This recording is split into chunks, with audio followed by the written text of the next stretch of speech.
क्षमा कीजिएगा, बात बुरी तो नहीं लगी। टोटल डिफेंस प्रोडक्शन में प्राइवेट इंडस्ट्रीज की हिस्सेदारी बढ़ाने का एक बहुत बड़ा स्कोप है। हम प्राइवेट सेक्टर की भागीदारी को जल्द ही किसी तरह से टोटल डिफेंस प्रोडक्शन के कम से कम आधे हिस्से तक ले जाएं। मुझे लगता है इतने कॉन्फिडेंस, इतनी तालियां बजती हैं कि उसके बाद मुझे लगता है मेरा कॉन्फिडेंस लेवल बढ़ जाता। अब क्या, अब तो भारत में सब कुछ आने ही वाला है। साथियों, इस आईडीएम के नाम पर जब हम ध्यान देते हैं तो हम पाते हैं कि इसके नाम में इंडियन डिफेंस मैन्युफैक्चरर्स शब्द है, यह वर्ड है। अर्थात यह एक ऐसा समूह है जिसमें इंडिया की पब्लिक सेक्टर और प्राइवेट सेक्टर दोनों प्रकार के डिफेंस मैन्युफैक्चरर्स की भूमिका है। आप सब जब डोमेस्टिक डिफेंस प्रोडक्शन की ओवरऑल वैल्यू देखेंगे तो आप पाएंगे कि हमारा डोमेस्टिक डिफेंस प्रोडक्शन 2023-24 में 1,27,000 करोड़ के रिकॉर्ड आंकड़े को पार कर चुका है, जो कि निश्चित रूप से हमारे लिए एक प्रसन्नता का विषय है।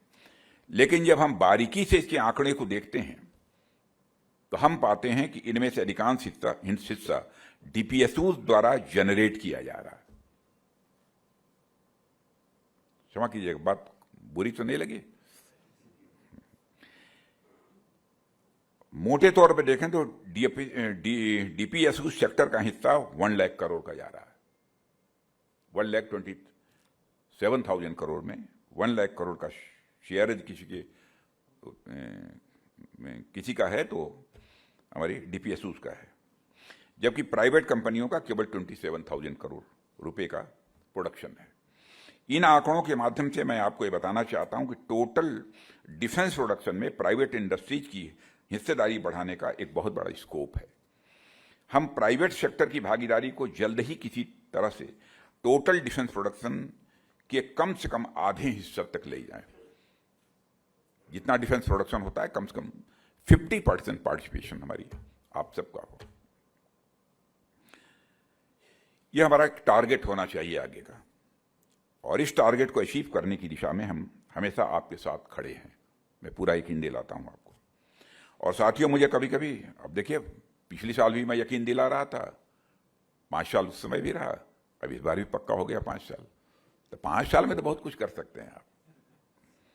और साथियों, मुझे कभी कभी यह सुनने को भी मिलता है कि तमाम सुधार कार्यक्रमों के बावजूद आज के नए स्टार्टअप्स, स्मॉल या मीडियम साइज इंडस्ट्रीज को ग्राउंड लेवल पर वो ईज ऑफ डूइंग बिजनेस नहीं मिल पाता है जैसा कि हमारी पॉलिसीज में इंटेंडेड होता है। इसलिए मैं आपसे यह भी आग्रह करूंगा कि आप जमीनी स्तर पर आ रही प्रैक्टिकल प्रॉब्लम्स का भी आकलन करिए। कहां पर प्रैक्टिकल प्रॉब्लम्स आ रही हैं? डिफेंस प्रोडक्शन की फील्ड में, इनोवेशन के फील्ड में, रिसर्च एंड डेवलपमेंट के फील्ड में ग्राउंड लेवल पर जो समस्याएं आ रही हैं उन्हें दूर करने में आप मुझे सुझाव भी दीजिए और आप मेरी मदद भी करिए। यह मैं आपसे अपील करना चाहता हूं। साथियों, एक और खास विषय जो मैं आपके सामने लाना चाहता हूं वह यह कि सरकार बड़ी विदेशी कंपनीज और ओईएम से अलग अलग मंचों पर भारत आकर इन्वेस्ट करने या प्राइवेट इंडस्ट्री के साथ मिलकर ज्वाइंट वेंचर खोलने के लिए प्रयासरत रहती है। मैं खुद भी जब यूएस, इटली, यूके, फ्रांस आदि देशों में जाता हूं तो वहां की कंपनीज के सीईओज के साथ बैठता हूं और उन्हें भारत आने का निमंत्रण भी देता हूं। और सीईओज भी इतने स्मार्ट होते हैं, जब उनके साथ मैं बैठता हूं 30, 40, 30, 40, 55, 60, 70 का नंबर होता है, और मुझे लगता है इतने कॉन्फिडेंस, इतनी तालियां बजती हैं कि उसके बाद मुझे लगता है मेरा कॉन्फिडेंस लेवल बढ़ जाता। अब क्या, अब तो भारत में सब कुछ आने ही वाला है।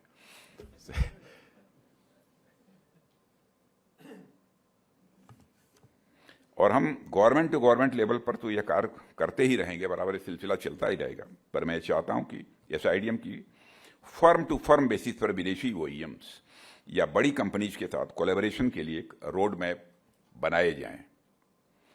जब हम ट्रांसफर ऑफ टेक्नोलॉजी की बात करते हैं तो उसमें आपका बहुत बड़ा रोल होता है। आप इस बात को इंश्योर करने में सक्षम हैं कि यह टेक्नोलॉजी ट्रांसफर कितना और किस हद तक भारत में हो पा रहा है। इन टेक्नोलॉजी या प्रोसेसेस को देश में लाने के लिए आपका पोटेंशियल रोल बहुत बड़ा है और मैं चाहता हूं कि आप सब इस पर भी विचार करें क्या हो सकता है।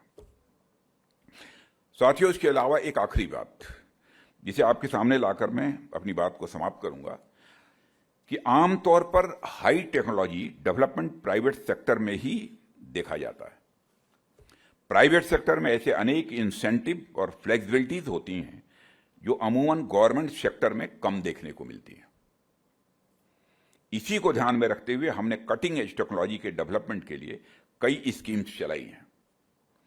आप सभी आईडेक्स टेक्नोलॉजी डेवलपमेंट फंड, हाल ही में आई हुई अदिति स्कीम और विभिन्न प्रकार के इंसेंटिव स्कीम्स के बारे में जानते हैं जो रक्षा मंत्रालय द्वारा चलाई जा रही हैं। और जब जब आवश्यकता पड़ती है हम आपकी सलाहों के अनुसार इस सेक्टर को और भी अट्रैक्टिव बनाने का प्रयास करते हैं। इस मंच से मैं एक बार फिर से आपका आह्वान करना चाहूँगा कि कटिंग एज हाई टेक्नोलॉजी वाले डिफेंस इंडस्ट्री के सेक्टर में आप नेचुरली बहुत ही कॉम्पिटेंट हैं और इस सेक्टर में आपको और भी पॉजिटिव दखल की आवश्यकता है। देखिए, भूमिका मैं कह सकता था, रोल मैं कह सकता था, लेकिन दखल की आवश्यकता है। पूरे कॉन्फिडेंस के साथ आप दखल दीजिए, यह होना चाहिए। मैं डिफेंस मिनिस्टर बोल रहा हूं, कुछ सोच समझ कर बोल रहा हूं। आप कहिए ना कि मंत्री ये होना ही चाहिए, क्यों नहीं होंगी चीजें। मैं सभी इंडस्ट्री स्टेक होल्डर से आर्टिफिशियल इंटेलिजेंस, साइबर डिफेंस और ऑटोनोमस सिस्टम जैसे एरियाज में इन्वेस्टमेंट को बढ़ाने का आग्रह करता हूं और इस दिशा में हम किस प्रकार से आगे बढ़ सकते हैं इस बारे में भी आप सब विचार करें, चिंतन करें और हमें अपने विचारों से अवगत कराएं ताकि सरकार इस दिशा में आपका सहयोग कर सके।